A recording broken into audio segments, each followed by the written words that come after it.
اس بے شرم بے حیا کو جو نبی پاک کے گھرانے کے بارے میں بکے، اسے امام سعودی عرب میں مسجد نبی میں درس دینے والا جس نے تقریر سننی ہو میرے پاس ہے، وہ کہتا ہے یزید تو بڑا اچھا آدمی تھا، اس نے تو بڑی خدمت کی، تو میں نے اسے کہا رشتہ داری کر لیا یزید کے ساتھ، قریب ہو جا۔ شرم نہیں آتی؟ آج بھی نبی پاک کا دل دکھاتے ہو، حیا نہیں آتی، خیال نہیں آتا؟ اور لوگ گھر میں بیٹھ کے باتیں کرتے ہیں، کہتے ہیں جی جو بیت اللہ میں ہو وہ بھی برا ہو سکتا ہے۔ بیت اللہ میں تو 360 بت بھی تھے، وہ اچھے تھے۔ مدینے میں تو 360 منافق بھی رہے، پوری سورہ منافقون نازل ہوئی، وہ اچھے تھے۔ عجیب تماشا بنا دیا لوگوں نے مذہب کا۔ کہتا ہے یزید نے تو بڑی خدمت، تو عبید اللہ ابن زیاد نے قتل کیا۔ بے شرمو، اگر عبید اللہ ابن زیاد نے بھی قتل کیا تھا تو حکومت کس کی تھی؟ تو پھر یزید نے عبید اللہ ابن زیاد کو سزا کیوں نہیں دی؟ بلکہ ایک جگہ 2 گورنریاں دی اس کو، یہ حال کیا۔ بلکہ سنو کہ یزید چھڑیاں مار رہا تھا، چھڑیاں امام حسین کے لبوں پہ۔ تو نعمان بن بشیر صحابی تھے، بول پڑے، کہنے لگے یزید بدبخت، ہاتھ پیچھے اٹھا، مجھے اللہ کی عزت کی قسم میں نے سینکڑوں بار نبی پاک کو ان ہونٹوں کو چومتے دیکھا ہے۔ حضرت جناب زینب عورتوں کے مجمع میں پیچھے ہو کے بیٹھی ہیں، یزید کے پاس جب پہنچا لشکر تو یزید کہنے لگا دیکھو اللہ نے مجھے عزت دی اور میرے مخالفوں کا کیا حال ہوا۔ تو بی بی زینب بول پڑی، اتنے صدمے سہے پر آواز توانا ہے، جاندار ہے، جاندار۔ ہمارا کسی بندے سے جائیداد کا رٹا نہیں، ہم تو چاہتے ہیں امت اکٹھی ہو جائے، لیکن جو بندہ نبی پاک کی ماں کو دوزخی کہے، حضور کے باپ کو جہنمی کہے، یزید کو امیر المومنین کہے، اس کے ساتھ اتفاق رائے کر لیا جائے، یہ مذہب ہماری سمجھ میں نہیں آتا، بالکل نہیں آتا، قطعاً نہیں ہماری سمجھ میں آتا۔ کیسے اتحاد کر لیا جائے؟ یہاں تو میرے بھائی جو ہمارے ابا کا مخالف ہو اس سے اتحاد نہیں ہوتا، اور جو نبی پاک کے والد کو دوزخی کہے اس سے اتحاد ہو جائے۔ کہتے ہیں جی وہ جی اتنی فرقہ واریت ہو گئی، ہم کس مسجد میں جائیں؟ 60 پارٹیاں پاکستان میں رجسٹرڈ ہیں جو الیکشن لڑتی ہیں، کبھی کسی بندے کو ٹینشن نہیں ہوئی کہ کس کے پاس جائیں کس کے پاس نہ جائیں، کبھی نہیں کو بولا کہ اب وہ بھی کھڑا ہو گیا، وہ بھی، کوئی ٹینشن نہیں۔ مذہب کی باری ٹینشن ہو جاتی ہے، اتنا بڑا مذہب ہوتا ہے بھائی، غلط بندے بھی آ ہی جاتے ہیں بیچ میں، تھوڑا پہچان کے چلنا پڑتا ہے صحیح کون ہے اور غلط۔ اور یہی تو ہمیں امام حسین نے بتایا ہے کہ مذہب کے اندر ہی تم نے شناخت کرنی ہے کہ بندہ ٹھیک کون ہے اور بندہ غلط۔ یہی تو کربلا ہے، یہی تو امام حسین نے بتایا، کفر اسلام نہیں، حق اور باطل۔ تو سمجھیے گا حضرت سیدہ زینب نے جب سنا نا کہ یہ کہہ رہا ہے کہ مجھے اللہ نے عزت دی، تو جناب زینب بولی، نعمان بن بشیر کہتے ہیں بی بی بولی، اتنے صدمے ہیں پر جناب زینب بولی اللہ اکبر، اس انداز میں بولی کہ پہلے قرآن مجید کی آیت پڑھی، کہنے لگی وَتُعِزُّ مَن تَشَاءُ وَتُذِلُّ مَن تَشَاءُ بِيَدِكَ الْخَيْرُ إِنَّكَ عَلَىٰ كُلِّ شَيْءٍ قَدِيرٌ۔ اور پھر کہنے لگی یزید تو بکتا ہے، کہتا ہے کہ تو عزت والا ہو گیا، یہ تیری حکومت ہے، 4 دن گزرنے دے، تجھ پہ کوئی لعنت بھی نہیں برسائے گا، اور میرے بھائی کا قیامت تک ممبروں میں اور خطبوں میں ذکر ہوا کرے گا، وقت گزرنے دے۔ جب جناب بی بی زینب بول رہی تھی تو حضور کے ایک نابینا صحابی پاس بیٹھے تھے، جناب نعمان بن بشیر کا ہاتھ ہلایا، ہلا کے کہنے لگے کیا علی آ گئے؟ تو علی کی آواز لگتی ہے، جبریل امی بول رہے ہوں جیسے، حکمت کے گوہر رول رہے ہوں جیسے، دربار دمشق میں بی بی زینب کا خطاب، منبر پہ علی بول رہے ہوں جیسے۔ میرے بھائی بس کربلا والا قافلہ تو مدینے پہنچ گیا، 3 سال یزید نے حکومت کی، شرابیں عام ہو گئیں، مکے پہ حملہ ہوا، خانہ کعبہ کا غلاف جلا، مدینے پہ اس نے حملہ کیا، 3 دن مسجد نبوی میں اس نے گھوڑے باندھے، مسجد نبوی میں صحابہ کو نکال کے اپنا اس نے امام مقرر کیا، لیکن پھر امت نے اسے قبول نہ کیا، پھر وہ رسوا ہوا اور آج تک وہ رسوا ہے۔ لیکن امام حسین کا نام کل بھی زندہ تھا اور آج بھی۔ درس یہ ہے، درس یہ ہے، پیغام یہ ہے، پیغام یہ ہے، یاد رکھو موت تیزی سے آ رہی ہے، ہمارے ساتھ والے دائیں بائیں والے سب چلے گئے، اسی طرح نمبر لگے گا، ایک دن اعلان ہوگا۔ ضمیر کے قیدی بن کے زندگی نہ گزارو، بالکل نہ گزارو، یہ تھوڑی سی زندگی ہے، دنیا سجن المومن۔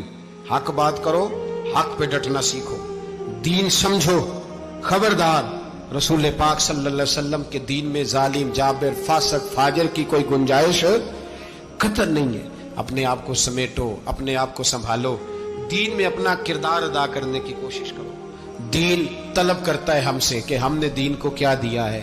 امام حسین نے سارا گھرانہ دین کے لیے دے دیا. ہمارا جو بچہ کسی کام کا نہیں رہتا اسے مدرسے داخل کراتے. ہم نے دین اتنا کمزور کر دیا ہے کہ عالم اگر شور نہ کریں، عالم اگر شور نہ کرے، زور نہ کرے، گھٹن والا ماحول ہو گیا. مذہب کی پوزیشن کمزور کر دی. اب جہاں تک اس بات کا تعلق ہے جی فرقے ہو گئے، تو میرے بھائی یہ کوئی اتنی خطرناک بات ہے، یہ کوئی اتنا مشکل معاملہ نہیں ہے. یہ تو امام حسین نے بتا دیا تھا کہ یزید کے طور پر ایک غلط فرقہ کھڑا ہو گیا ہے، لہذا اس کا مقابلہ کرنا ہے. اس میں کوئی بری بات ہے؟ لیکن ایک سبق ہے بزرگوں کا کہ اگر سچی بات بھی نہیں کرنی تو پھر اس منبر کا حق ادا نہیں ہوتا. جو سچ بولے وہ حسینی ہے، جو ظالم کے سامنے کھڑا ہو جائے وہ حسینی ہے. جو مصلحت کوش ہو، جو کہے ٹائم نہیں، گراؤنڈ ریالٹی نہیں، حالات نہیں، طبیعت نہیں، موقع نہیں، تو ابھی امام حسین کے پیغام کو نہیں سمجھا.